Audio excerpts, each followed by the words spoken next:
I'm Melissa. And I'm Mel. Girl, let me tell you, I only had maybe a little less than half of that drink. When you're drinking, you just gotta drink more. I am a strongly worded email. Actually, that feels in line, though. That is not true. No, listen. And every now and again, when somebody get out of line, you just yell, "Pop the trunk." I'm the juice to her gin. Did we hit record? Is it working? Is it on? Hello, everybody. Welcome to the Gin and Juice podcast. All right. My name is Melissa. My name is Mel. We're real life sisters. We get on this podcast every single week, except for the next 2 weeks, to talk about what the heck we want to talk about. We want to thank our sponsors. BetterHelp, Prize Picks, Rocket Money, and Hungry Root. Oh, very good, very good, very good.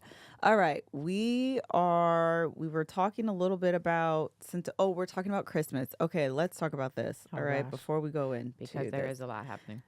We got so much done on my to-do list in like this weekend, but I still feel like I have so much to do ahead of me. I just feel like I still have so much to do. But I made the chicken stock. Mm-hmm. I made the brown butter. I made the vanilla paste, which I'm going to use for the cookies. So I'm super excited about that. I still need to make the cookie dough. But okay, moving on. I'm talking about what I did, not what I have left. Melanie came over and we made the gift card holder booklets for all of the kids. And let's just be clear. Let's just be clear about how it happened. What happened is I had things to do. And then I came over and she said, "Oh, you're just in time." And I was like, I was dropping my kids off. I was actually planning to leave. And then that turned into me assisting in this gift card holder making, which are literally sold in stores. But yeah, continue. But the thing is, the ones sold in stores are like $10 each. They're like really expensive. And then you also have to buy the gift cards to put inside of there. And there's like 20 kids that I have to give that. Like, you do the math. That's a lot. Melissa had like a paper cutter. When's the last time you've seen I did have a paper cutter? And like a scoreboard. Like, I don't know what it's called. You line it up on the little graph sheet thing. Greg was outside with what was it called? I forgot. A perpendicular. What are those things called? It's a half circle with. It's like a compass. A protractor. Greg was outside. Listen. We was over. I left all those things in high school and haven't used them since until this year. It was when I tell you I shot a brand deal that like dropped in my lap too. Like I painted the oh my God. Greg is making if you're not following me on Instagram, I highly recommend that you first of all plug. Tap in. First of all, follow me on Instagram. But specifically look at the video. Greg is making the pop-up shop and is literally making it. I don't feel like it's really hard to explain how someone can literally go from nothing to to now it's something. Yes. That is weird to me. It was just a picture and then he understands how to take the inspo picture and make it. Yes. And make it. I don't know. It's like it literally blows my mind that it's literally I want to say alive, but it's literally alive. I don't know. It's just very interesting, and it looks so good. It does look good. So I started painting. Cool. I painted yesterday with the Patreon. First of all, the Patreon is also DIYers. Oh. So they're all encouraging you and taking notes and trying to do this themselves? And then telling me, because I'm using the brush, and they're like, "Oh, you need a sprayer, a paint sprayer, or paint sprayer. I think it's called that. Okay. And I was like, okay. I think Greg also mentioned it, but I didn't really think that doing it by hand was going to be difficult. So I just kind of brushed it off my shoulder. And it's not that it's difficult. It's just time consuming. And it gets very streaky using the brush. And so I bought the paint sprayer. Yeah, that makes sense. Paint sprayer. That'll come in, I think today or tomorrow. I don't remember. Then I was going to spray paint the green.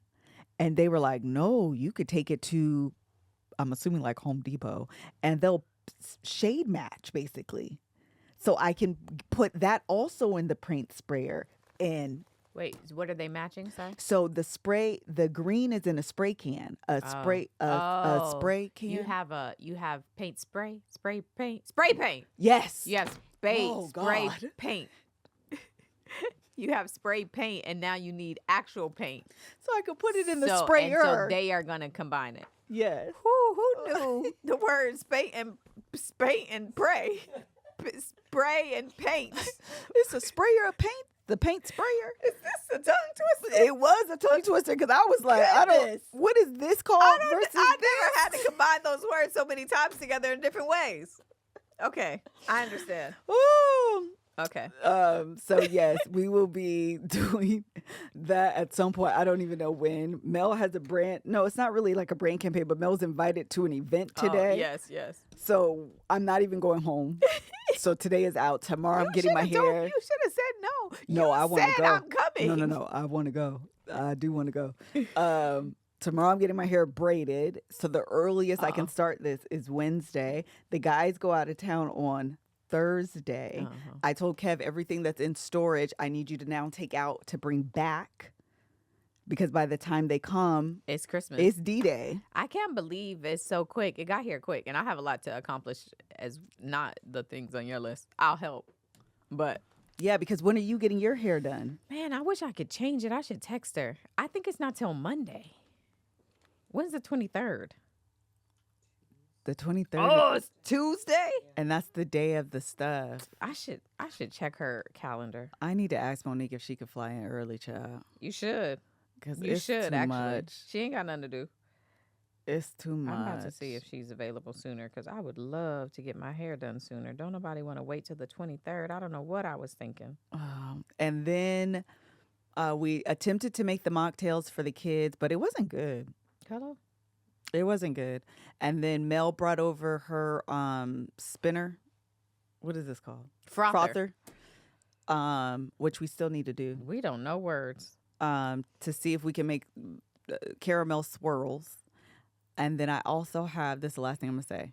I also have a, it's supposed to be like a whipped cream maker. Like think of when you go to Starbucks and they have it in that can and it creates the whipped cream. It's just like heavy whipping cream in there. And then like with the CO2 container, it like does what it does. And then it comes out as whipped cream. So I bought that because I was like, oh, I can add green food coloring and then it'll be on theme. The thing sprayed everywhere. There was no whipped cream. It was just freezing cold, heavy whipping cream everywhere.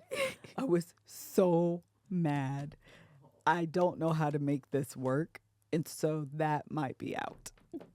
That might be out. Mel was there with the girl. Yes. I was so mad. Oh Yes. God, because I was like so excited to like make this happen, and now it's not. So anyway, I might be taking something off my to-do list, which might be the mugs. I might not do the Cricut mugs, I think, because I was trying to make it a Cricut day the other day, and it just wasn't working, child. And I don't have the brain power to troubleshoot right now, and so I'm gonna turn that off. And I have Grinch tumblers for the kids. And I think I'm going to I did like a makeup bouquet. And I think I'm going to do a tumbler makeup bouquet. So in all of their cups, they're going to have like, it won't be makeup. It'll be like PR crap that I have. No disrespect to people that send me. I'm so grateful. But I have so much and I don't want to throw it away. Yes. And I feel That'll like be a good use of the it. teenagers and even probably some of the adults low key would enjoy having literally makeup, skincare. Oh my gosh, yes. Just random. I think might include some sunglasses. Like it'll just be like literally the excess that I have. Y'all can have it, and Merry Christmas. So okay, I think that's it. Let me do this ad before we keep going. Let me talk to you about BetterHelp because this episode is sponsored by BetterHelp. The holidays are a time of traditions. Some people have many in their family and some have none or are just beginning their own, like Melissa and our family, beginning this tradition and taking all the things that come along with it, creating all the things that come along with it. And now's the time to reflect on what those traditions mean to you or to rewrite those traditions and make them your own, like perfecting a new hot chocolate recipe with the kids or continuing your great aunt sweet potato pie or pumpkin pie if you're Kevin. Incorporating therapy into your new or existing traditions can help ensure you take time for yourself during what can be a very joyful but sometimes hectic, and lonely time of the year. So, like, obviously, you guys have been hearing since July. Okay, probably since July, all of the things that Melissa has planned for our holiday, and all of the members of our family, including me, are very appreciative and excited about it. But it doesn't only have to be, the celebration factor. It could be taking time for yourself, whatever that may look like. And sometimes that may look like getting therapy, talking to someone who can help you, because maybe this time isn't the most joyous for you. BetterHelp has therapists working according to a strict code of conduct and are fully licensed in the U.S. BetterHelp does the initial matching for you so you can focus on your therapy goals. A short questionnaire helps identify your needs and preferences, and their 12 plus years of experience and industry leading match fulfillment rate, which means they typically get it right the first time, but they don't always. And so if you are unhappy with your match, you can switch to a different therapist at any time from the tailored recommendations that they can provide to you. So this December, start a new tradition by taking care of you. Our listeners get 10% off at betterhelp.com/GJ. GJ. That's BetterHelp, HELP.com/GJ. Greg and I were having a conversation specifically about a feeling that you miss, not necessarily like the memory, but like what's a feeling that you miss. Mhm. And if you know Greg, you won't be surprised by this answer. You could probably guess what he said. He said he misses the feeling that he used to get when winning a game, a like sports game or like a tournament in high school. Mhm. Like the pride that you feel Mm. is like a very specific feeling that he can recall Mhm. and wishes he like there was an avenue in which he could still have Oh, that, I but think like so. he doesn't play sports as an Yeah. adult. And so he doesn't have that feeling anymore. I said that the feeling of this is silly, but it's the truth. There's like a very specific feeling and mood I used to be in after we would like go clubbing in college. And then the next morning, you're just like recapping the story and like who you danced with and like if the music was good and what drink you got from the bar and like all of that. And don't let like a number text you that like you may have met. Then the feeling of like, oh my gosh, he texted me. And like, what are we going to say? And it's like a collaborative effort, right? Where you're all coming together and like trying to come up. It just was like a very specific time and feeling that I don't miss the dating part because a headache. I enjoy texting my husband. However, there is just an overall feeling that like used to go along with like the club experience and the recap that happens the next morning and who is on your phone the next morning. And it was just a good time. Anyway. That's a fun conversation to have. Do you have a feeling? A feeling a feeling that I miss. Man, I've tried so hard to not have these feelings come back. Oh, sorry. Don't ever cry. again. No, not like that. But I Oh. mean, I don't know. Okay, this is probably, it's kind of the same, but maybe a little bit different. A feeling that I can recall at least that I feel was it was like a unique feeling because it was like the first time and it's hard to like recreate that as well, was being in college and recognizing I'm an adult and I can do what I want to do. Oh, yeah, And yeah. so and it's always like the first time you do something, right? So it's late at night and me and Kev are like, we should go to IHOP. Because we can. Because you can. And it was like a 24-hour IHOP. And so you just go. Yeah. Or the first time, I don't know if this was after we got married and we were like very newly married. We still had a year of college left. And we went to Oregon to do, they have tax-free shopping. Yeah. And I didn't have to tell anybody. I didn't have to like just going check in with my mom. It was like, yeah. you want to go school shopping? And Yes. again, we're married, but we're still in college. So it's like, you want to go school shopping in Oregon? Okay, yeah, let's go. Because we can. And so you like spend the weekend in Oregon and it's like, I'm an adult. And so it's just that like recognition that like I'm an adult and I literally can do what I want to do. Yeah. Now it's just part of life. And so it's hard to like recreate the first time that you like kind of have that revelation. Yeah. But those were cool. Those are cool like moments for sure. Yeah. Yeah. And we were so young. Yeah. you know? Yeah. It's the young adult. I feel like you broke down young adult being where you're young enough to like still make mistakes and rely on your parents for stuff, but also like an adult where you're coming into your own. And I Yeah. always think about that it's such a unique It is. such a unique It's time such in a life. special time. It's the best. I agree. I like your 20s can be ghetto because you like for real don't have no money. But the naivete that also man. comes in your 20s, Man. that you're just a little bit reckless. Yes. Just y- enough. you know, you're grounded because you are like an adult, but Yeah. like the young part allows you just to be a little bit reckless. Yeah. And you don't have I mean, in general, like if Yeah. you had a baby by then this ain't for you. You got a because different life. Then you had a different life. But like you don't have kids, you don't have real responsibilities. It's just it's just such a special Yeah. time that like I'm happy that my sons get to experience Yeah. that. Mariah, our niece, gets to experience that. Like you just don't, you're not weighed down by No. life. You don't Living, understand child. for real that like on this side ain't nothing but like anxiety pills and medical bills. You know, this is why we had the conversation. Greg's niece turns 18 in like 2 days, which I was like, 18? It also made me, her father we're making some videos for her to say like happy 18th birthday. So I was like, it was like, what's your first memory of her? So I went back and I was like, have I known this child since she was 1 year old? That's crazy. I've never thought about the fact that I've known this child since she was 1 years old, 1 or 2, like in between that time frame. I'm like, That's actually crazy to think about. Yes, she was like, she didn't have no hair when she was a baby. Her mama kept her in these puffy pink dresses, and she was the only granddaughter. And so everyone and Greg, I didn't have no kids yet, and Greg's other brother didn't have no kids, so she was the only like grandchild. And everyone, Greg used to be like, before I met her, he was so obsessed, like, you have to meet my niece. I'm like, okay. Aww. He used to be like, I think I'm gonna get her tattooed on me, and I was like, I mean, I'm sure she's amazing, and she is, but like, you don't feel like that's a bit much? But he was like so obsessed with her and so proud to like be an uncle. So anyway, we were making these videos and there were these prompts of like, what would you tell her as she's turning 18? So I'm like thinking back on like life and like, what are the things you tell an 18-year-old when you're, and I'm looking at her like Christmas wish list because we're buying some presents since they're coming.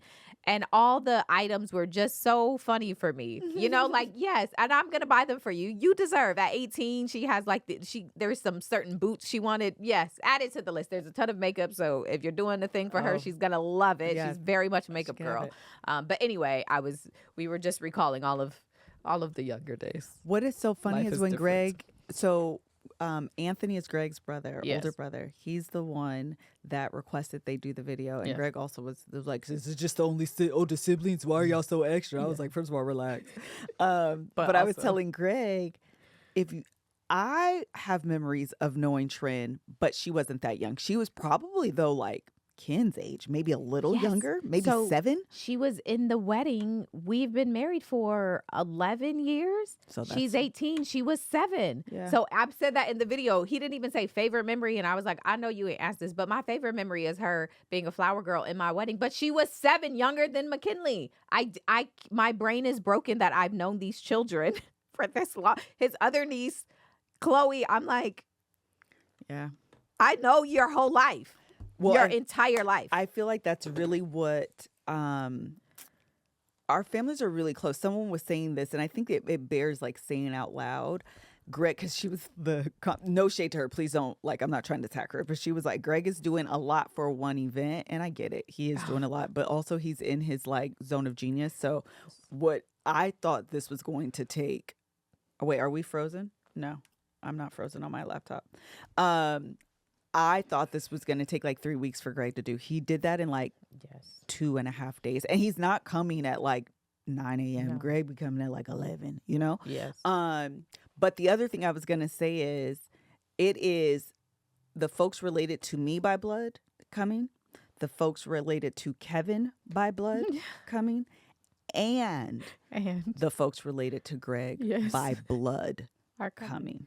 So his mother, his father, Yes. his 2 brothers, Yes. and their children And their children. are coming. So this is also a display of love. That's how I think of all of this. Yeah. All of the labor, all of the work, everything that I put into this, every idea that I have, everything that I'm doing is a display of love for my family. Like Yeah. I did decide I want to be the magic in my family, and that comes with doing these things and like doing the special little touches that will be embedded. Like my friend Kita, Yeah. we've known Kita since 11th grade. Oh my gosh. Since I was in 11th grade. Long So time. I don't know that math, child. Maybe 2000, 99, 2000, something like that. And I named her daughter. Jada told Kita, I'm so excited to go to Auntie Liz's house for Christmas. When's the last time that like, and she's a preteen, like 13. yeah, 14. is she that She in old? middle school. God, I be watching her little TikTok. She She does be the dancing. dances. She be dancing. Kita can dance her behind off, and So she great. passed it down to Jalen, So her oldest great. son, and Jada. Both of them, they be dancing. Yeah. Okay, they be dancing. But all of that to say that Greg is definitely in his zone of genius. It's not as hard for him No. as it would be for me to figure out, or me to figure, like we would be lost and dazed and confused. Absolutely. But the other thing, it is a labor of love because it's also for his family Absolutely. as well. And he's very excited that they're all coming. Believe me. He is very excited about this party. In 20 years, when our kids are doing what's a feeling you remember or you miss, it's going to be the first time we went to Auntie Liz's Christmas parties. Yeah, and It's a memory. Isaiah, it is, and the kids they're doing the cousins. Oh, yeah. Isaiah just told me they're doing a photo shoot Oh, that's for right. the merch. They told Isaiah they want to go to one of his little parties. Anyway, child. So all of that to say, like I do be stressed out. I'm not gonna lie to you. There'd be a lot of things going on. You know, a feeling that this reminds me of Hello. is being in college. Oh, with And papers? when it's the end of the semester and Yes. you have all of your papers due, all of your finals due, you need to study and you need to be writing at the same time, but you also need to remember to eat. And I remember literally being in college and being like, by December 26th, It'll all be done. Yes. Because you're never not. That's I was like the never the only thing- person that's not going to do it. Yes. I will do it. All college students probably say that to themselves. Once I get to the 23rd, It'll it's all be done. It somehow I'm gonna get there. I'm going to figure it out. and it's gonna be and done. it's going to be done. Yeah. So like I be complaining, but no, underneath it all, it's not a real complaint. I'm literally so honored that I can do this, and I thoroughly enjoy it. Yeah. And by December 23rd, We'll be in it. We'll be done. well in. Yeah. And then last thing before you do this last night, we need to talk about what happened in Dallas from our perspective. We can. You want me to do this first? Yes. Okay. Before we get to the fun of Dallas, let me tell you about Prize Picks, which is another sponsor of this episode. So this episode is brought to you by Prize Picks. It is the holiday season, the best time of year for sports, bowl games, basketball matchups, playoff pushes. It is all happening at once. And while you and I are out here making decisions every day, what gifts to buy, what to eat, which games to watch, there is one place where it feels good to be right, Prize Picks. Because y'all know I be having the picks. And I ain't seen no comments if y'all are taking my picks or not. I want to know how y'all are faring out and how I am. So Prize Picks is available here in California. I downloaded the app and I've been playing ever since. I am picking Justin Herbert to pass over 200 yards on his way to the playoffs. His tight end rookie Gatson will need to help him. So I'm picking him to have over 50 yards receiving. And then Dak Prescott, I'm picking to have more than 2 touchdowns to help ensure that his team can win and be that much closer to the wild card spot. And Prize Picks has a new feature. Prize Picks now has early payouts. If your lineup gets off to a hot start, you may now have the option to cash out those winnings before the game even finishes. We like that. Prize Picks is simple to play. Just pick more or less, just like I told you I am, on at least 2 player stats. And if if you get your picks right, you could cash in. So get in on the action. Download the Prize Picks app today and use code GJ to get $50 in lineups after you play your first $5 lineup. That's code GJ to get $50 in lineups after you play your first $5 lineup. Prize Picks, it's good to be right. I also want to tell you about another sponsor of this podcast, and that is Rocket Money. We are big money over here. I subscribe to a lot of things. I've said this before. I subscribe to a lot of things just because that's the kind of person I am. So whether it's for work or personal, I subscribe and tend to forget about things I've subscribed to. And then even when I remember, it's very challenging to no longer subscribing to those things, whether it's the gym or just a news article or a publication in a random city because I was trying to get some court documents. So now I'm subscribed to the news journal of that city. I subscribe to so many things and literally forget all the time. And then I got Rocket Money. And they were like, hey, girl, we can help you with that. So they assist that entire process. Y'all know how it is where you all of a sudden are looking at your bank account like, they taking $3 out my account. Rocket Money can assist with all of that. Because Rocket Money is a personal finance app that helps find and cancel your unwanted subscriptions, monitors your spending, and helps lower your bills so you can grow your savings. Rocket Money shows you all your expenses in one place, including subscriptions that you forgot about. If you see a subscription that you no longer want, Rocket Money can help you cancel it. Listen. Tap in, okay? Rocket Money has saved users over $2.5 billion, including over $880 million in canceled subscriptions alone. Their 10 million members save up to $740 a year when they use all of the app's premium features. So cancel your unwanted subscriptions like me and reach your financial goals faster with Rocket Money. Go to rocketmoney.com/GJ today. That's rocketmoney.com/GJ today. That's rocketmoney.com/GJ. rocketmoney.com/GJ. GJ. That. You did it. Okay, so we forgot to tell you guys this. When we were in Dallas for Kirk. thank you. Dallas for Kirk. We went out to eat. All right. It's me, Kev, Mel, Greg, Joshua, Imara. And the boys. And my boys.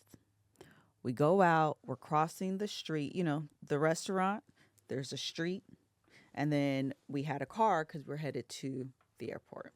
So we're crossing the street from leaving the restaurant, crossing the street, getting into the van. As we're crossing, there's like 2 lanes of traffic. So on one lane, this car pulls up, and there's 8 of us? Yeah. And so we're all crossing. He decides to get impatient, and he starts honking his horn. Mm-hmm. Kev decides to stop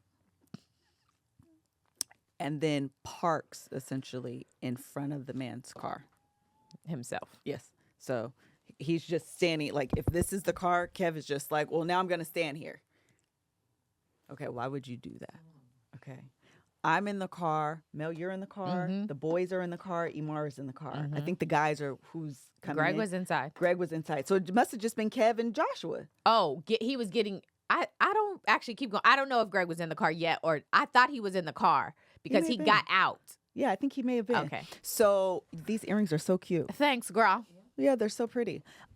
So we're in the car. Kev stops. So I'm looking. Next thing we know, the guys that are in the car come out.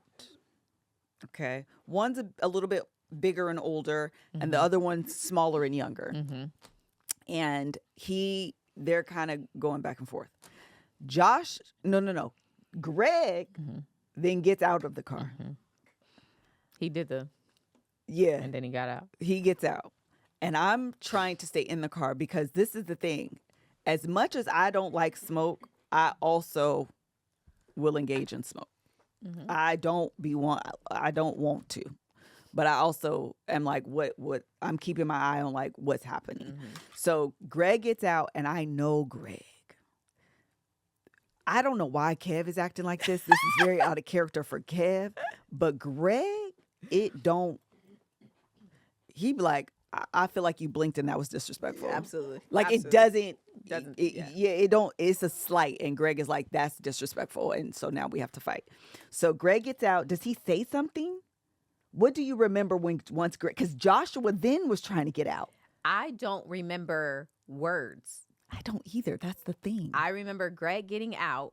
I feel like I they were remember his sizing each other. face in the car, and then Greg getting out. Because wait, hold on, because I heard Kevin, but because Kevin is Kevin, I'm like, oh, this is a nothing burger. Yeah. This is fine. Like, okay.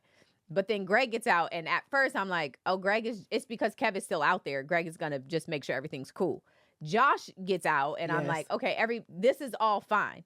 Then Liz gets out, and I was like, no, what's happening? And then no, wait, They were exchanging words, actually. there were words happening. Yeah, that's why I got I out. don't remember what they were. Yeah. I'm gonna tell you what I remember, then she can continue her story. I remember her getting out, and as she's getting out, I'm beginning to tap in. I hear the older guy, he walks over to Greg, Yep. and he said something about shaking his hand. Let me shake your hand or something. Yeah. And then this is what happened. If you're only audio listening, you have to visual at some point. Come to YouTube, because Melissa, this is what I saw. She smacked this man's hand. Smacked it. I did. Smacked his hand. I'm not even exaggerating. Smacked the hand. I said, "No, what? I thought we were on level 3. The smacking of the hand has taken it to a level 10. So now I'm really tapped in. And all I hear is Greg. Now I'm looking at Greg, and I'm like, it's about to go down in the front of catch. We're in a sprinter. We're in a sprinter. Yes. The driver is now out. And so the guy is, the old guy is like, yeah, tell them to get in the car. Tell them to get in the car. So it's the very end of, listen, the whole thing has ended, but now I'm tapped in. So I'm like, you get in the car. And I'm yelling it from inside the sprinter. I ain't got out. You get in the car. Yeah. I was so mad that I missed the shenanigans because I didn't realize we went to 10. I thought we were on 3. I thought we were chilling. But then Liz smacked the hand. Greg sizing him up. The driver's outside. Zay's in the back like, my dad, do I need to get out? I'm like, what? Yo, how did we get here? That's exactly what happened. So thank you. And y'all are saying Greg went out there to de-escalate. I'm not going to agree with that. I think Greg went out there to assess. Absolutely. He wasn't on escalate or de-escalate. No. He was on some... What are we doing? Yeah, what are we doing energy. That would be my interpretation. So we're all in the car. Kev is stopped. The guy, Kev is like, it's going to be what it's going to be, essentially. Greg gets out on some, well, what is it finna be? Yes! The dude, when we went to Chance's birthday party, he said, I don't want no problems, but if it's going to be a problem, I ain't got a problem with that. That's essentially, that was Greg's energy. It could go one of two ways, and it's up to you to decide. Yes. So Greg gets out the car. Joshua gets out the car. Mm-hmm. That's when I'm realizing, and I hear the guy, like, they're kind of going back and forth. Kev, Greg, and they're going back and forth. And Greg is in front of the older guy. Yes. And the old, like, they're sizing each other. Like, I'm watching them size each other up. And then the guy says, give me your hand. And immediately I think, this is a setup. You are going to try to pull him in, headlock him, sucker punch him. I don't know. You've watched too many movies. I did. But I said, there's no Smack way. This man's hand. There's no way I'm trusting you that this is going to be the end, because why are you asking for his hand anyway? That's weird. Everything is heightened and now you're just like, give me your hand. Absolutely not. I don't trust it. So I fly out of the car. Like, the guy is like, give me your hand. And I'm like... Like, full on fling this grown man's hand. He's like Russian. His name is like Vladimir. Literally. Melissa has swung Vladimir's hand. Yeah. Because why are you, I don't know. I could be tripping. I'm willing to admit that. I don't think I was tripping. I think that was weird. I think that was finna escalate things. In Texas, mind you, where they love guns. I said, now, listen, y'all was finna get shot because Kev was trying to cross the street. Yeah. Get in the car. And Mars in the back. Now everybody in the van is like... Yeah, we missed the whole thing. The driver, sweet guy, he has no idea. Maybe he did know who we were. I have no idea. All of a sudden, he's out. Yes. So now the driver, Greg, Kev, Joshua are all outside in front of Catch. Yes. About to fight. I So, said, what? yeah.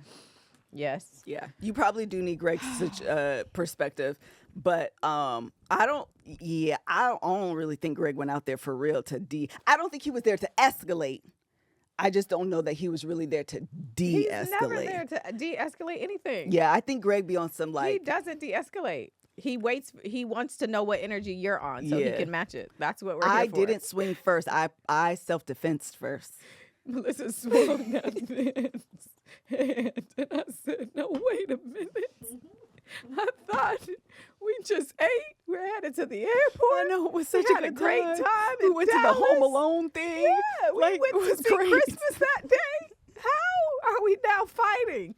Child, what a Yeah. time. So anyway, yeah, that I forgot to tell y'all, or we forgot to tell y'all did. that, and apparently Kev and Joshua. Told it on. Here's the thing. Wait, this is just because we just told a Greg story, and I need to tell y'all this story, then we can move on. Greg and I and the kids went to a restaurant recently, and I want y'all. So we're at the restaurant. Greg, I be trying to tell him he don't really have patience. Like as an adult person, like you really have a bit of a. You don't have like an anger problem, right? I'm not. He does not. However, he does. He's ready. If I don't want no problems, but if it's gonna be a problem, Ain't no problem. ain't no problem. That is him defined for sure. We're at the restaurant. The poor little waitress. Okay, Greg orders first, and he says, "I would like a ginger beer." Mind you, this is a restaurant we've gone to a number of times. He's ordered ginger beer. It's fine. She's like, "What?" He says, "A ginger beer." She's like, "A ginger ale?" Greg's like, "All right now." And it was like a weekday. Okay, you can't do too many things with Greg at once. Hey, take me home. So he's like, "A ginger beer," and she's like, "Okay, I'll bring you a ginger ale." So I'm already noticing that his attitude. I don't know. Restaurants just get him. I don't. That's the problem. We went there because they're tree lighting. So me and the kids are like, "Okay, it's fine. We'll get our drinks. Wait for our food." So me and the kids go see the tree lighting in the little plaza. When we're done, we're coming back. Greg had stayed at the table. We're coming back into the restaurant. Before I could even make it fully in, Greg is like, "Mel," from the table, standing up. "Look what she done gave." Mind you, the waitress is right there. "Look what she done gave me." And I'm like, "Oh, God. What happened?" This lady has brought him, because he had ordered a burger, a bison burger. She brought him the patty. That's it. There was no bread, no lettuce, no tomatoes, no ketchup, no mustard. This lady brought this man a plate. After the ginger ale. She brought him, it was a ginger ale, and he was very upset. So now it's the food time. She has brought this man a plate with a patty. It's a bear patty. And I'm like, damn it. Now we can't even go to the restaurant. So because he's just, "You can take it. You can take it." And she's like, "I'm so sorry. I'll go get you a burger." Why would she bring me a patty? The lady is just, oh my God. So then he leaves and goes to the bar. He's very upset. He goes to the bar. The manager has now come, and the manager has now brought a full burger that he ordered. So as Greg is coming back from the bar with the manager there now with the full burger, he's like, "I told you I didn't want that. I got my ginger beer, though. Here's my ginger beer," that she didn't know they had ginger beer at the bar. So the manager is really desperately like, "Please take the burger." And he's like, "I don't want the burger." So she just kind of takes the burger, and we're just kind of sitting there. So now me and the girls and Greg are just sitting there like, we were having a great time, but clearly you're upset. Do you want to leave now? Like, where do we go from here? It was very awkward. We left very quickly after that. And I made sure to fill in the tip portion of that because Greg was going to leave that lady nothing. Because why did she? Oh, if it was her first day, God bless her. Her manager failed her. She should have had somebody with her. If that's the only excuse I can give her. If it was her first day, someone should have been training with her. Yeah. Why would you leave that woman out there without the knowledge to provide? Because ginger beer is so basic. She messed up when she started there. She should have. But the patty was. The patty is over the top. It was over the top. Because I feel like it was over the top. Are you playing games? That's how he be feeling. I would feel like that that's too. That's how he be feeling. Like, are you trying to play me? Yeah, like what's happening? What's happening? And I'd be like, I just think she didn't know. Because did he say burger or did he say a patty? I don't know. I don't remember. Why would she think? I don't know. Let me just give you. Did she think he was on a carb-free, low-carb diet? I don't know. It's such a specific thing to ask for just the bison burger that someone would have said, like, no bun, no cheese, no ketchup, no tomato, no onion, just brie. Like, I feel like the people that want that, like, are very clear. Like, it's abundantly clear. So if I said a bison burger, that's what I would assume you would bring me the whole It's gonna be on bread. It was a fool. He was upset, y'all. And listen, usually when the ginger ale, I was like, all right, she might be new. It's okay. Right? So I'm the de-escalator. All right, Greg, relax. When she had that patty, I was like, well, damn. Well, I can't help you at this point, lady. I tried. Why would you bring him a patty? So anyway, that's Greg. That's funny. You want to do, these pop the trunks. Pop the trunks? There's a couple. We need to pop the trunk on doggone Meta again. They're a pretty consistent theme of the pop the trunks. I don't think we'll have to play. I put a couple on there. I don't think you have to get to the last two that are together and related. Hey Mel, hey Liz. I want to pop the trunk on my employers because they're doing too much and I need them to do less. Long story short, they made a bad hire for our receptionist, and it's like they're looking at me and I'm looking at them, and now we're just sitting here looking at each other. And I don't understand why you're looking at me at all. Context, I'm a black woman's in my 30s. I'm a paralegal and office manager for a very small business litigation firm. We needed to hire a receptionist. Very simple. We put ads up on the respective hiring platforms, and I pulled resumes that I liked. They pulled resumes that they liked. When they did the interviews, I was out of town. I came back. They hired a white male in his mid-40s. And there's nothing wrong with him being white male and in his 40s. The problem, which I brought up to them, was, do you think in this climate, a white male in his 40s is going to be able to report to me, a black woman's in her 30s? They said, it should be fine. It has not been fine. This man does not listen to me. He goes behind my back to ask the attorneys if what I'm saying is correct. So now they're annoyed and they're coming to me like, why is he coming to us? Because he doesn't respect nor does he listen to me. And why did you hire him in the first place? So now they keep emailing me, coming in my office, complaining about their bad hire. So I'm looking at them like, so what you gonna do? Is you gonna fire him? Because I didn't hire this man. And clearly he has a problem with reporting to me a black women's. So I don't know how to do. Black women's. Black women's is hysterical. Anything you want to say about that? You know what? Fit is important at jobs, and fit not 100%. Even just like, are you going to fit with the culture, but understanding who you'll be reporting to and or who will be reporting to you. That all is important as far as the makeup of your team and if people are being set up for success, right? That is important. And so that sucks. He should be fired. It's a fail. It is a fail on your management team, and that sucks for you because you're getting the fallout of it. Yeah. And there's really nothing you can do. Like you said, what is y'all gonna do? Because why y'all looking at me? Yep. And that kind of clash, it's just when I was doing some interviewing, those are the things that I don't know that this person is going to be a good fit. Fit in whatever way that will show up. I don't think they'll be a personality good fit. Dynamics, the work culture, all of that matters. Yep. All of that matters. I do wonder, I think mom is reporting to someone younger than her. The lady that she was originally reported to just retired. That's right. So maybe it wasn't then.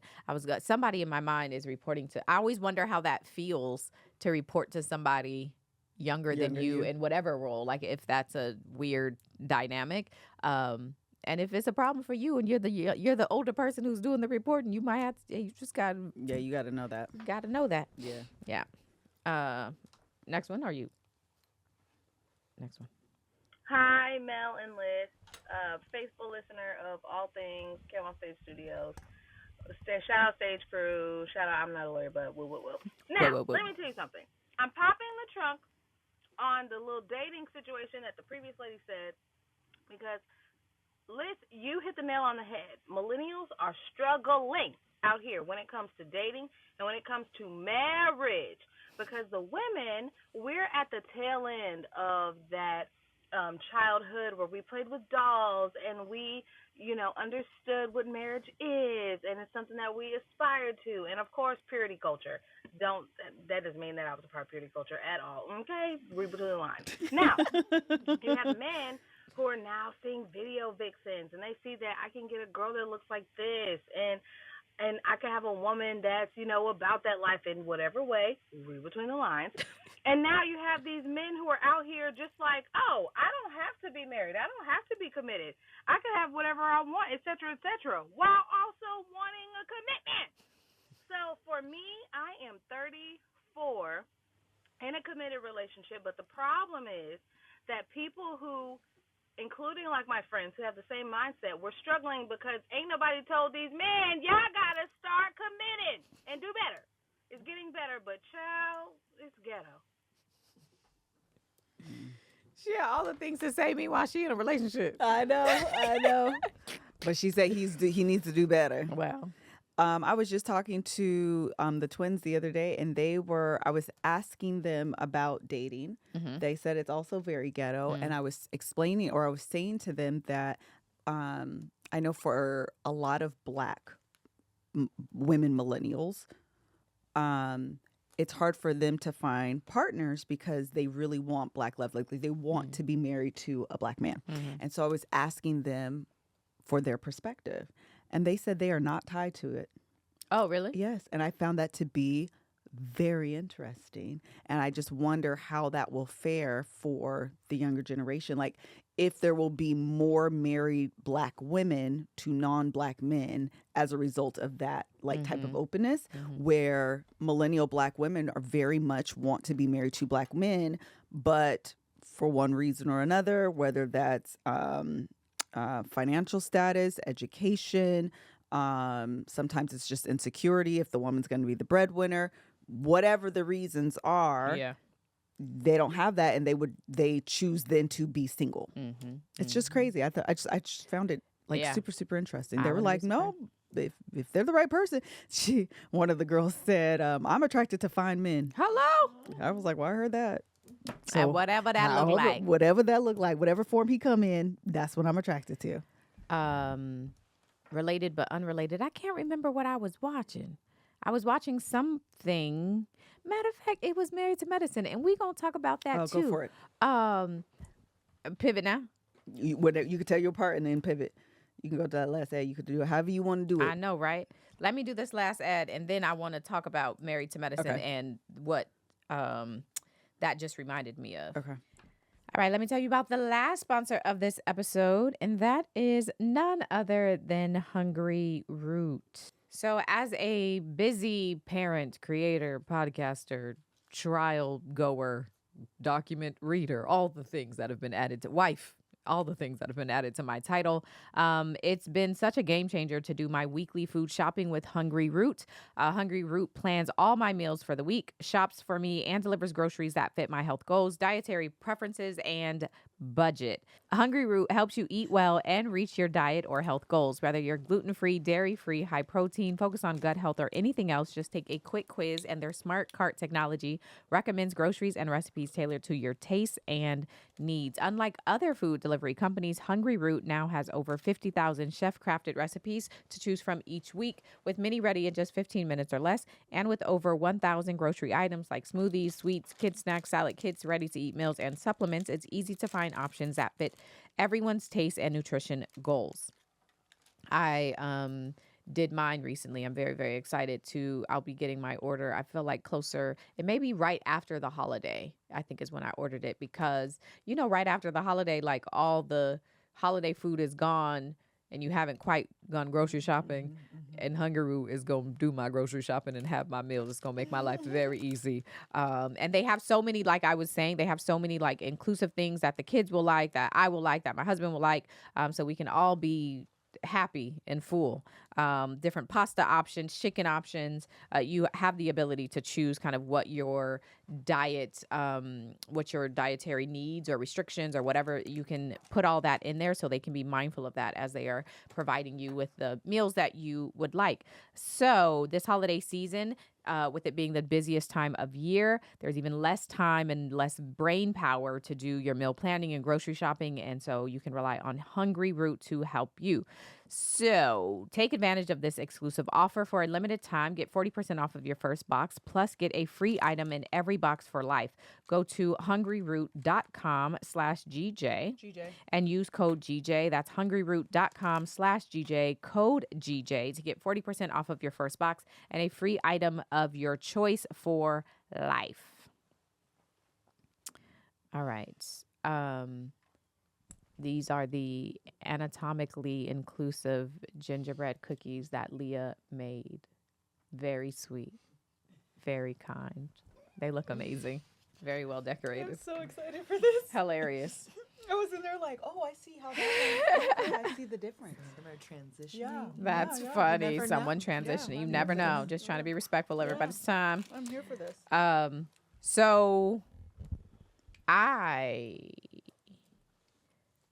would like to say that I haven't fully watched all of the episodes of Married to Medicine, but I watched the last episode because it was trending, and there was a clip of Dr. Simone in particular trending with her son at a table that I was like, I need the full context, because is this the full context? What happened here?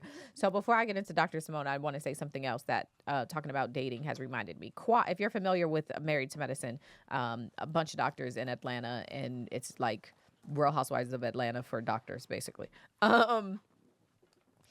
The one of the ladies on their Quad, who is not a doctor, but she was married to one, Dr. G, and him and his wife are now off the show, thankfully. But she is still on there, and she has a new man who's also not a doctor. But regardless, Quad has had a long, like, dating story, right, ever since her divorce, blah, blah, blah. So she's with this new guy whose name is King. I haven't figured out if that's his actual name, but whatever, they call him King. And he spends money. He bought her a fancy car, I think. And that's all amazing. However, there's this thing that happens a lot where men say things as if they not on TV. And it'd be like, you had to say that? I don't like the whole, like, ball and chain phrasing. Yeah. I don't like the whole, like, I'm attached to my wife, I have to do. I don't like that. I get personally triggered by that because everybody's grown here. And if you don't want to be here, don't be here. But let's not show the world that you're here by force. Right. Because I'll force your ass out instead. So he has this, like, it's like this mean thing that he does with her. I don't feel like it was always like that, but it's just these, like, smart ass remarks. And so she was on her thing working out on the bike, and he says, like, big back. And so she's, ha ha, are you saying I have a big back? And so he's like, you know, a little bit. And so she says, thin waist, cute in the face. And he's like, what a big back. And then he then said, well, it's wide, right? And so it's this little moment that I'm like, men, stop. Stop doing that in personal life and also on national TV, where this is going to be shown to everybody. Do you like her or not? If you like her, you should make her feel good in private and in public on 100%. Television. Why are you trying to, like, expose this potential insecurity that this lady had? Why? This is it's mean. Are we in the sandbox where you, like, are mean to the girl you like instead of being nice to her? What are we doing? I don't like it. And I want the men to be men. What did she say to that? She was, like, laughing. Oh. Ha ha ha ha. Because what else are you going to do? She probably is also in her mind like, we are on national TV and I can't check you the way I want to check you and cuss your ass out for saying this. So let me act like this is okay what you're saying. Does she play with him like that? Is that like their dynamic? No. She is, like, all in love with this man. Not that I love a dynamic like that, but if it is their dynamic, everyone, you know. She is all in love with him. That she Is he younger? He is younger. Oh.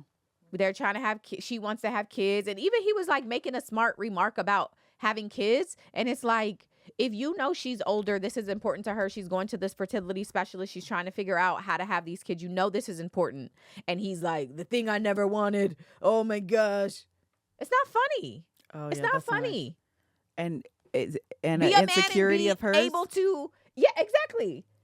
Be a man and be able to be excited and open. It's a vulnerable place for her to be in. Yeah, and for sure. instead of like being supportive of this, you like pick on it. Yeah. No, say, yes, this is what we're doing. It's very scary, but like we're doing it together. Don't be an ass on TV. Not in private either, but like especially not on TV. It pisses me off because it's happened so much. There's that Houston show, the Houston Heart Hustle, with all the Heart ladies and in Hustle, brown, Heart, whatever. yeah. They look all amazing. I think the ladies all look amazing. But some of them husbands, some of the men, shut up. Shut up.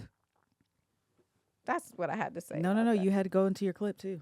So then the other thing that's going viral from this same episode where he called her wide back and big back. Oh, this is all in the same episode. All in the same episode. I had to go back and watch. I hadn't even gotten to the dang on Simone part because I got stuck on Quad. Yeah. So later in the episode, Simone, if you're unaware, Simone is a OBGYN. Okay, full on. First of all, she's a Spelmanite. Let's start there. Come on, Spelman sister. And she's married to a Morehouse man, which I am not.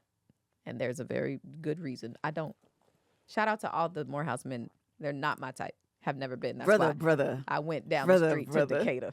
Okay, I went and got me a local because the Morehouse men are just not my speed. I wanted my boys to go there, and they said they was all brother. Nah, that's how they be. Brother. It's not for Like, me. we're not it's doing not for that. me.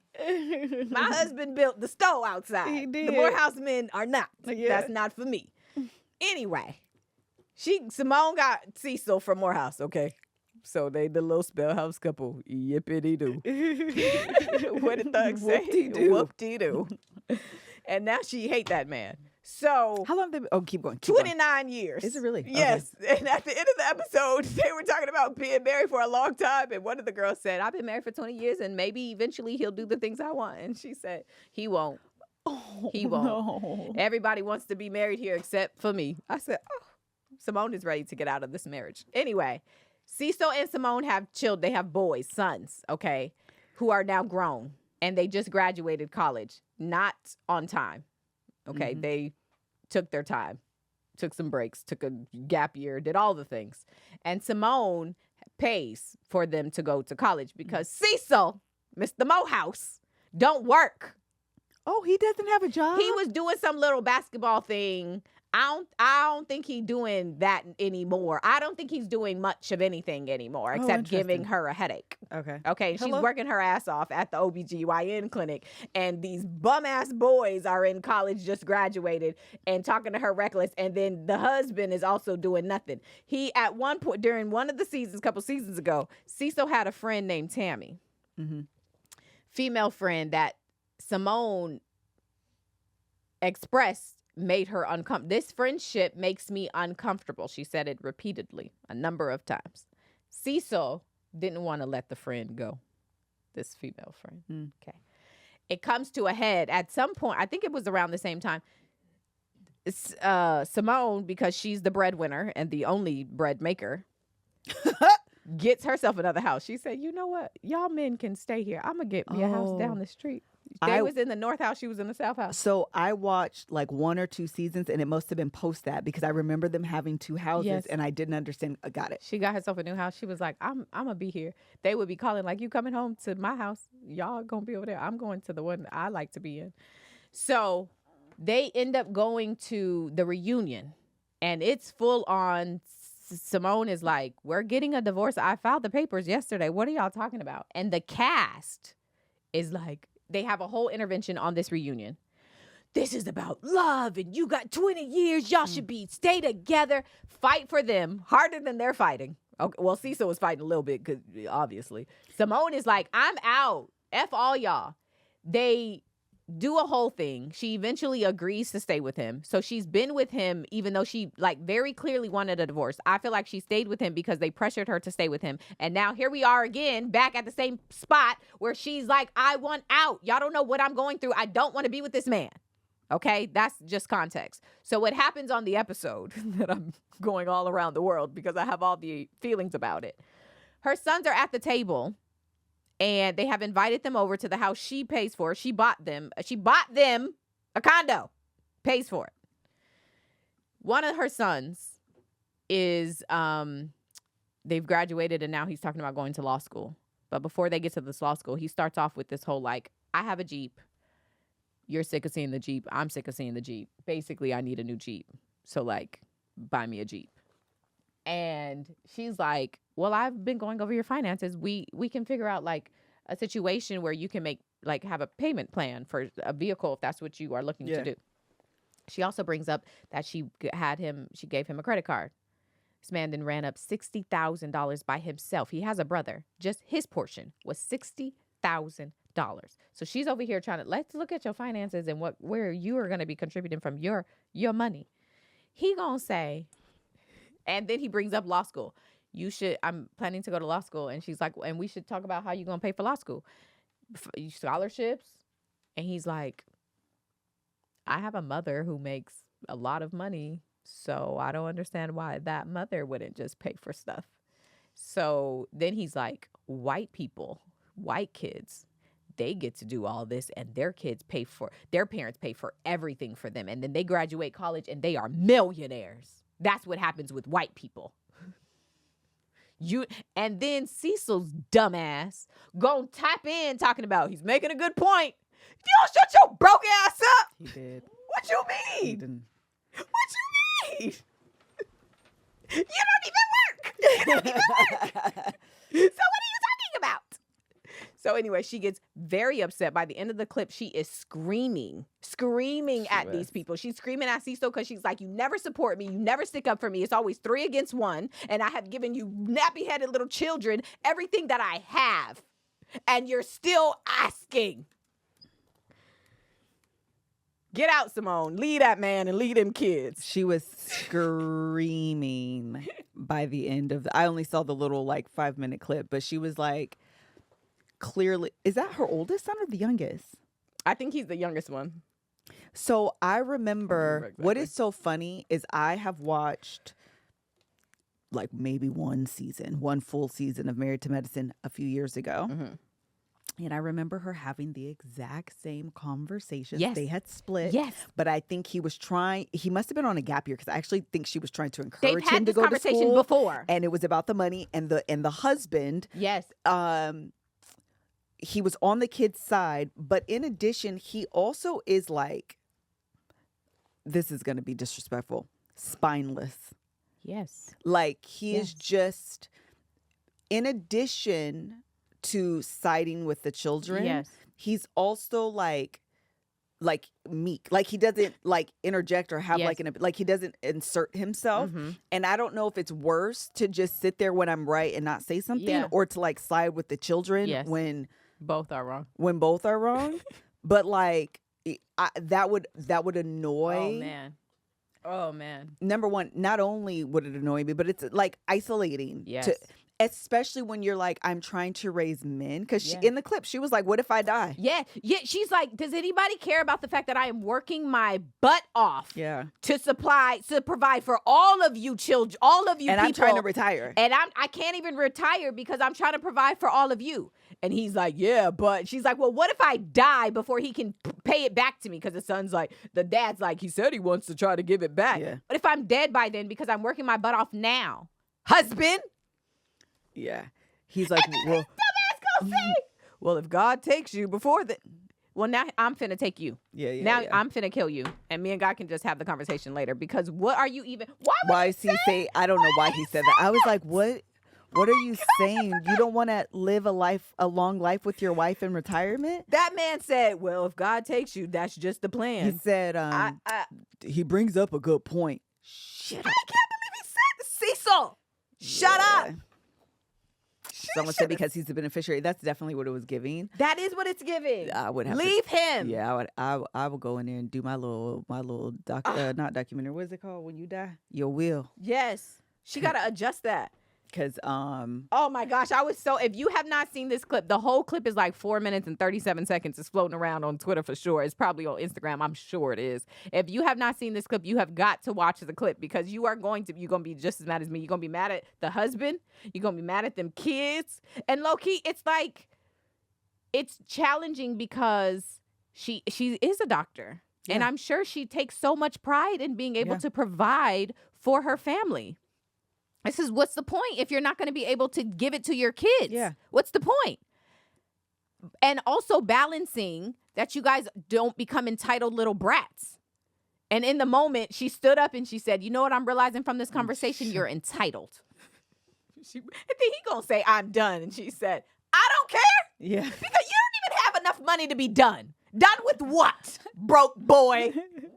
Oh, I would be calling him all types of broke. My son and I, broke. She was, yeah. It was given she need to get up on up out of there. Because them kids, she is, and the other thing I think that is not being said, but like she kind of said it, she's stressed. She's stressed. That woman is She's stressed. finna go get her house again away from y'all. That she's stressed out. All y'all Negroes, a house full of men, and she's the only one working. Yes. The only one that and she's like, I'm trying to retire and I can't because I got to provide for your life. For you. Because you want to go to law school knowing good and well you ain't going to finish. He don't even give, I'm going to go finish law school. Not that I'm Simone, surprised he went. Save your money. He ain't gone yet. He's trying to go. Simone, save your money, honey. Save it. He's not going to go. He's not going to finish. He's going to waste your money. You're going to work hard longer for somebody who's not even going to appreciate it. The nerve of you. And the thing about it is the dad not providing and being there to be like her backbone and her support system makes the kids more entitled. Like it makes it that much worse. Yes. Because she's out here on an island and trying to. And these are boys. And the husband is acting. You have raised and taught these sons to act the way you are acting and treat 100%. me like this. Yeah. Someone said on here that on Watch What Happens Live, she said that the husband, would rather have an angry wife than angry kids. The thing about it is, what is important, I think, is that as parents, you have to come with a united front to your children. Yeah. And that's what's not happening. And that's why you feel like isolated and alone, because you haven't aligned with each other on how you're going to do these kids. So now you're in front of the kids. He's asking for money. You have a point of view.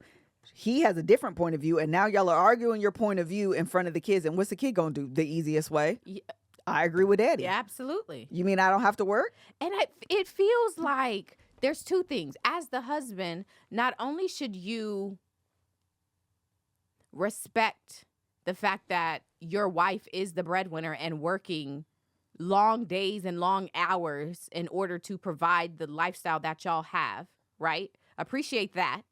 And then have a conversation about it. But like truly her opinion, you should hear from her first. Not that he shouldn't have one, because he absolutely should. It's married, y'all. These are y'all's kids. I'm not saying don't say anything, but she's the one at the hospital. She the one that's not sleeping. She the one that's gone at 3 o'clock in the morning, got a pager going off because somebody's in labor. You're at the house. Yeah. I'm so sorry, but shut up and agree. Well, and that's what I think is the problem, where even you saying, or whoever said that he sides with the kid, or I'm sorry, he rather have angry wife than That's crazy. kids. It's crazy because it's like she's making all this happen. Yes. So, and eventually the goal and the hope is that these kids will leave the nest, although they seem like they don't want to, but eventually they'll leave the nest, they'll get married, they'll have their own lives. And you're left with her, the angry wife that you preferred over the kids. Exactly. Brokey. That makes no sense. That like, it's not clocking to you. It's not clocking to you that I'm you. standing on business. That she sound like, I mean, I hate to say it, but it does sound like she need to go and leave that man. That's not gonna work. Simone. And then Spellman sister to Spellman sister. Yeah, and then she can talk to them kids. Go ask your daddy. For real. Since he the one that agree with everything and want you to live this lifestyle, go ask him. Oh, I would call Tammy to see if Tammy got some money for your kids and for you. Oh, the girlfriend? Yes. Oh, he would be. Was it confirmed that it was his girlfriend? No. Or just an inappropriate relation? It was just a friendship that she repeatedly said. It never was quite clear what I think they had spent some time. I was about to say, he don't seem like he has the balls to cheat for real. Oh, well. I mean, it could have been an emotional affair. Could have been. But they had spent some time together without Simone. I know that is something that came up, but I don't know the actual extent of it outside of her repeatedly saying, I am uncomfortable with it. I have expressed many times that I'm uncomfortable with it. And he simply is like, oh, they said Tammy like women. Well. Oh, well, actually, that's even better because it takes that sexual piece off. So why but won't that you be doesn't- friends with somebody Yeah. if I'm telling you not to be her Yeah, friend? yeah, I'm your yeah. wife. He would rather a angry wife than a angry friend too. Yeah, He taking everybody else can be happy. She can be mad. It's all right. And really, low key is kind of worse. If the woman is attracted to women, not attracted to men at all, meaning he doesn't have a chance at like a sexual relationship with this woman. You mean to tell me I Right. mean that little to you To you. on terms of order of priority, that you have a friendship with this woman who you will never have sex with, and she is coming before me, Right. your wife? Yes. That's crazy. Crazy. That's crazy. He don't like you, girl. Leave him. He don't like you. Simone, leave him. That's my Yeah. plea to you. Yeah. At the end of this episode, though, they were at that table, and Quad said, "Everybody here unhappy with their marriage. They just acting like they happy." And then Simone said, "I think everybody here is happy except me. I'm the only one unhappy." Hilarious. And they were like, "Simone," she like, "Y'all don't know what I go through. Y'all don't. I'm unhappy." So now I'm waiting for the next episode because I'm like, is this the end It's of got to be. Simone and Cecil finally? And if they get on that reunion and try to guilt trip them, last thing, and then we could go. This why people got to stop trying to convince people to stay in relationships. I'm sorry. That's my stand. Me and my mom have had this conversation because she's more old school and she is like pro stay together. And I am pro break up. Break up. Life is short. Then people making you mad. You don't want to be with them. And you have valid reasons, leave. Don't sit up there and then people place faces and try to convince them to stay together. She done poured her heart out as to why she can't be with this man. And you gonna say, you got to work on it. Bitch, I've been working. Hello? Let them people go. I'm not team to get a divorce. However, Ah. I am team. I will support your decision. How about that? I am team. I will support your decision. I've seen too many people take other people's advice who aren't in your relationship, who don't know, and you are struggling. And later on, they tell you everything. You're like, damn, all that was happening. You probably should have left a long time ago. Hello? Exactly. I encouraged somebody to get divorced, and they did not. And then they got back together, and They getting divorced now? nope. They should, huh? I'm gonna tell you who I'm talking about Okay. when we get off the phone. I want to know. And you, I'm going to agree. I already know because I'm team break No, up. low key, I do think they should have got divorced, but anyways, I'm team break up if you're unhappy. If you're happy, hey, all the best. I do believe that there are certain boundaries to which. Actually, no, I'm just team whatever you want to do. Because it don't take much. Honestly, you could simply say, I'm just simply unhappy and I want a divorce. And to me, though, that is valid enough. I think people, happiness can be seasonal. But what I'm talking about is the perpetual state of unhappiness, the perpetual state of knowing this isn't the right relationship for me. And maybe you can't pinpoint it, but you just know this isn't the right relationship for me. Yes. Because every divorce, every breakup doesn't have to be off the backs of abuse, cheating. Yeah. It could literally just be we don't. It's not a fit. We just said at jobs you cannot be a fit. Yeah. Relationships cannot. They're just not fit. Yeah. That's okay. Okay. Someone said if it was me, what would you want them to do? I would want you to hear me out. Wait, if it was who? What? Meaning if I was like, oh my God, I want out of my relationship. I'm assuming that's the circumstance. I would want someone to hear me out. And then I would want you to question to ensure that I am sure. And then I would want you to support my decision. And I would hope that that's what I would be for someone. You hear would you question? out. And like, are you sure? This is like, have you tried therapy? Like, I'm going through the things. And so you could say, I've done therapy. It works for 3 minutes because, that's what they're going to say. It works for 3 minutes and then we fall back into the same habits or he won't change or If whatever somebody the case came may to say. you and said their partner was cheating, you would do that same process? No.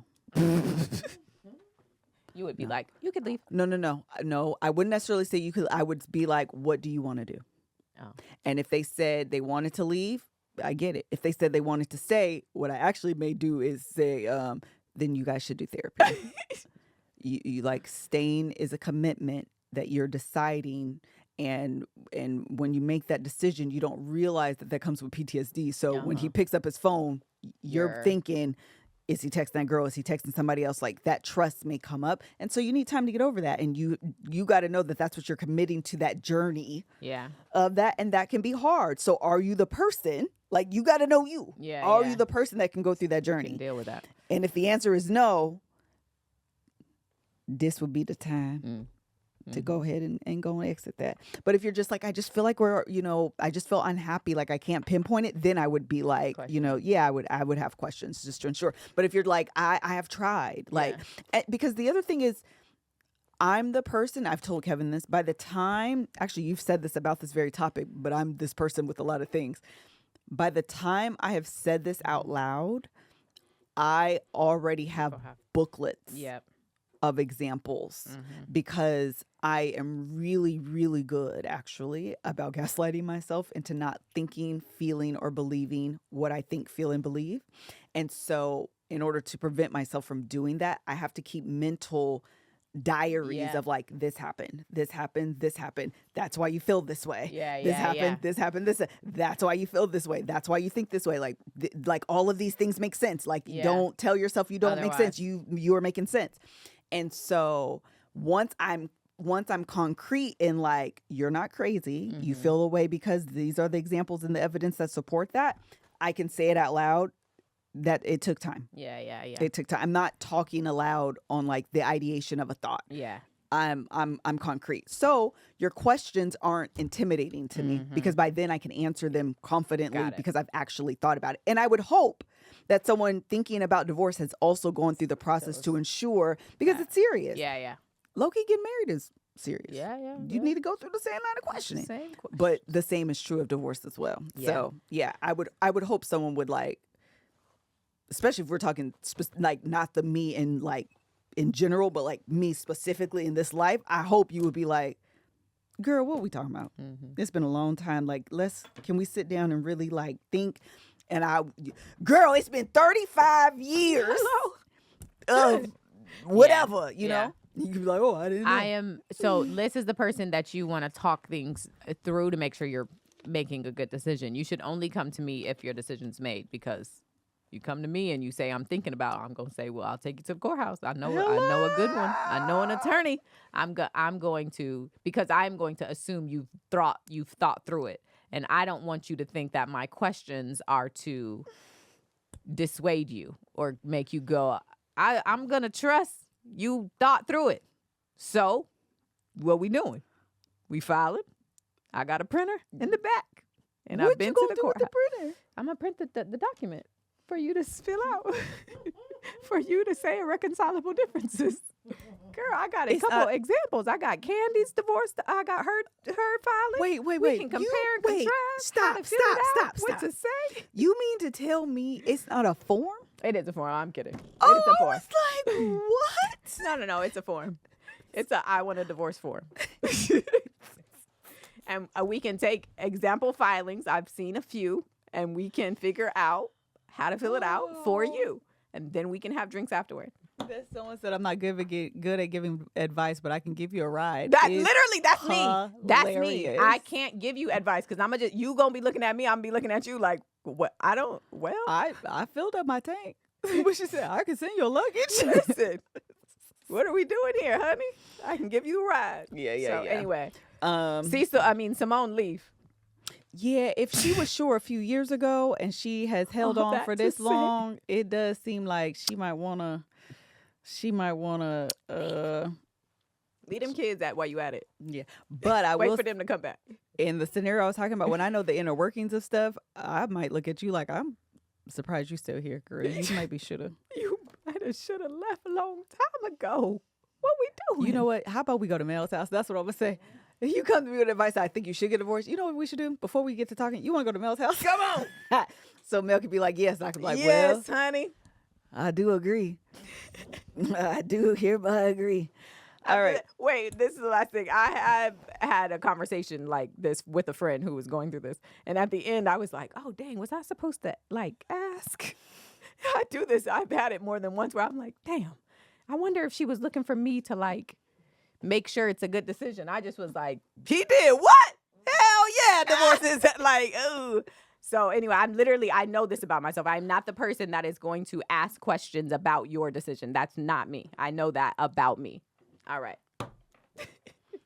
Don't ask Mel for nothing. Except a ride. Except a ride. Just be out of gas. And that's when. Hey. That's when. Anyway, it's our last episode before the end of the year. Here trying to make single fathers. No. And leave the kids with their daddy. I'm going to tell them that too. Leave them kids with their daddy. You get weekends. So your life is free. You ain't going to be able to do that. All right. Thank you guys so much for joining us on another year. Yes. Of gin and juice. Yes. It's been great. It's been fabulous. It's been fun. We will be back at the top of the year. I hope you guys enjoy your Christmas. I hope that you enjoy your New Year's. And if this is a particularly difficult time or season because of, particulars that are going on in your life or previous things that have happened in your life, I hope that you find a support system that you can lean on in some way. And if you can't, sit in those moments too, because that's okay. You don't have to be strong. Take your cape off if you want to be sad, if you want to cry, if you want to drink some wine and have some popcorn, and that's what you decide that's enough for you. Well, baby, guess what?